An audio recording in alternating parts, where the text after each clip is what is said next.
हाँ जी।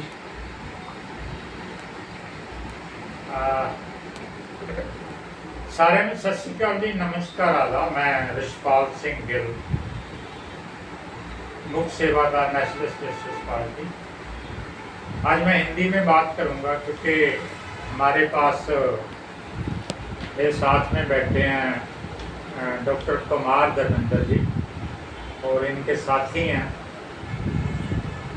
और ये दिल्ली से भारतीय प्रवासी जनता पार्टी से हैं, ये आए हैं और ये चाहते हैं कि जैसे पंजाब में 2027 में इलेक्शन आ रहा,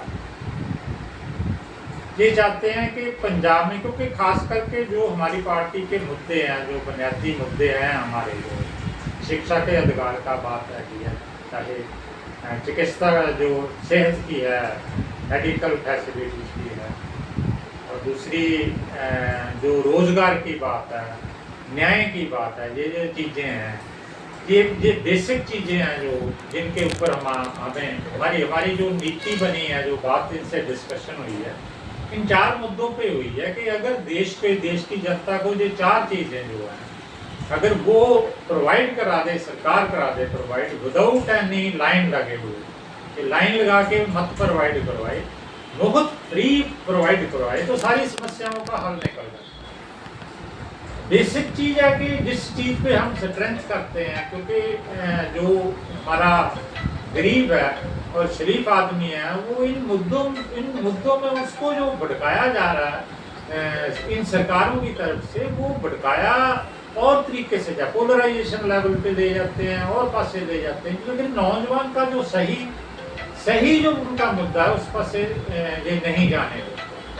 और हमारा प्रयास है, संयुक्त रूप से प्रयास है, डॉक्टर साहब आए हैं, इनसे डिस्कशन हुई है कि हम नौजवानों को रोजगार और उनको जो मुफ्त शिक्षा जो है और हाई एजुकेशन, हाई क्वालिटी की, हर आदमी को जो है वो हम जो अपना सेहत की है, मेडिकल फैसिलिटी जो हाई लेवल की मेडिकल फैसिलिटी है, और जो न्याय है वो थाने से लेकर और सुप्रीम कोर्ट का, वो जो ये बुनियादी ये मौलिक अधिकार होने चाहिए, फंडामेंटल राइट्स होने चाहिए और हर आदमी को मिलने चाहिए। जब तक ये चारें चीज़ें वो नहीं मिलती, जितने मर्जी भिखारी बना लो, जैसे पंजाब सरकार भिखारी बना रही है, सेंट्रल गवर्नमेंट भिखारी बना रही है, क्या कर रहे हैं क्या नहीं कर रहे हैं, जिन लोगों की जिस चीज़ की जरूरत, बेसिक जरूरत, जो बुनियादी चीज़ है, जो इकोनॉमिक ग्रोथ की बुनियादी चीज़ है, जो स्टेट की बुनियादी चीज़ है, जो नौजवान की बुनियादी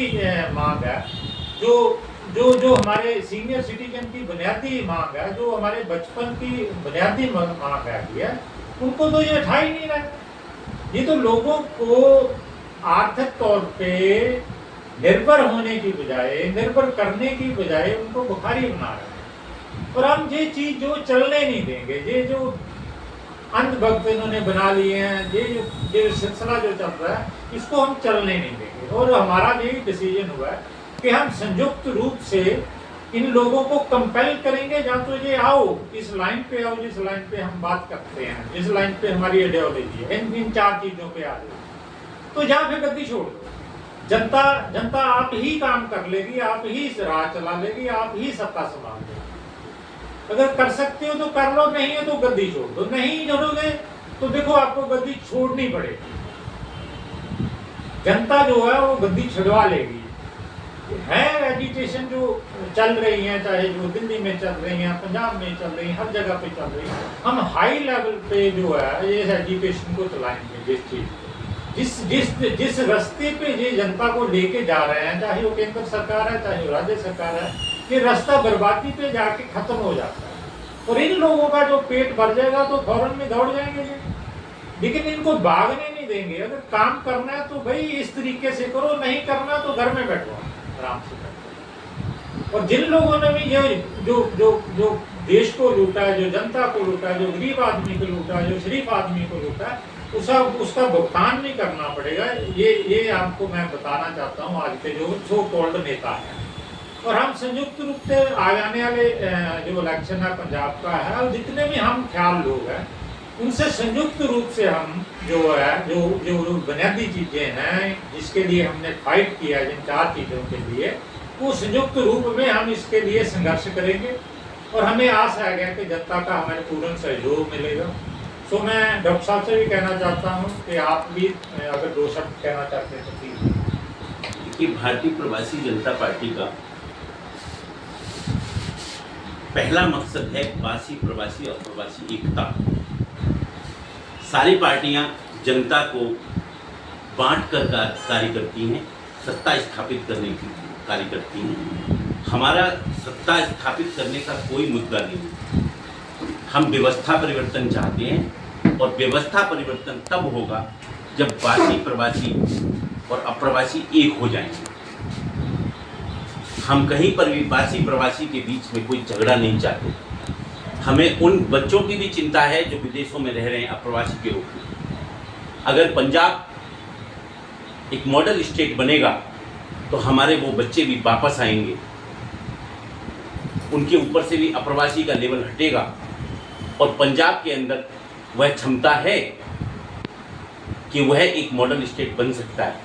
वह कैसे बनेगा, इसका रूप मैप हमारे पास है, जो समय आने पर जनता को मिलेगा। हम बस आप लोगों से यही कहना चाहते हैं, बासी प्रवासी एकता करके, क्योंकि दोनों ही भारतवासी हैं। जब दोनों भारतवासी हैं तो उनके बीच झगड़े क्यों? ये कौन सी ताकतें हैं जो इन दोनों के बीच झगड़े करा देती हैं? ये कौन सी ताकतें हैं जो इन दोनों को बांटकर अपनी रोटियां सेकती हैं? जनता को अब 4 चीजें ही मांगनी है। शिक्षा, हमारे स्कूल, सरकारी स्कूल इतने उच्च स्तर के होने चाहिए, किसी भी बच्चे को शिक्षा के अभाव में अपने घर में नहीं बैठ पाएंगे। किसी माँ को गहने नहीं बेचने पड़े अपने बच्चे की पढ़ाई के लिए। चिकित्सा, किसी पिता को, किसी माँ को अपने गहने, अपने डंगर, अपना ट्रैक्टर, अपना खेत, अपना घर नहीं बेचना पड़े। मैं इस देश के पॉलिटिशियन से पूछना चाहता हूँ, आपने अपने लिए तो एम्स में 2 मिनट में आपको सीट मिल जाती है, लेकिन इस दिन 140 करोड़ जनता को सीट नहीं मिलती है एम्स में। वहाँ लाइनें कितनी कितनी लंबी पड़ी हुई हैं, ये देखने की आवश्यकता है। क्योंकि जब आप लोग जाते हैं तो वहां से लाइनों को हटा दिया जाता है, आपको उस डोर से भेजा जाता है जहां पे एम्स बिल्कुल साफ दिखाई देता है। आप कभी सुबह 5 बजे जाकर देखिए कि हालत क्या है एम्स की, हॉस्पिटल्स की, हमारे हॉस्पिटल्स की हालत क्या है।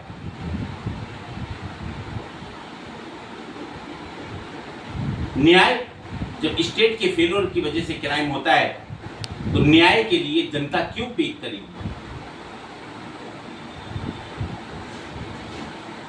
हमारी जुडिशरी, हमारा न्याय विभाग, हमारे एडवोकेट्स सभी महामहिम राष्ट्रपति के अंडर पैनल पर चाहिए, जिससे जनता को न्याय मिल सके और हर हाथ रोजगार।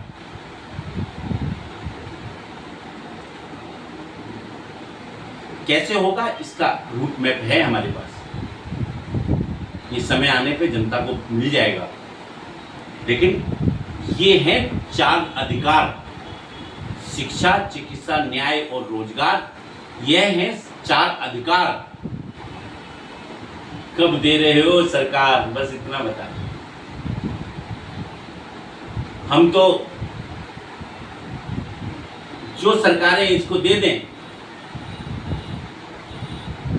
हम तो उनके लंबी उम्र की कामना करेंगे। हम तो चाहते हैं कि उस सरकारें दे दें। जय हिंद, जय भारत।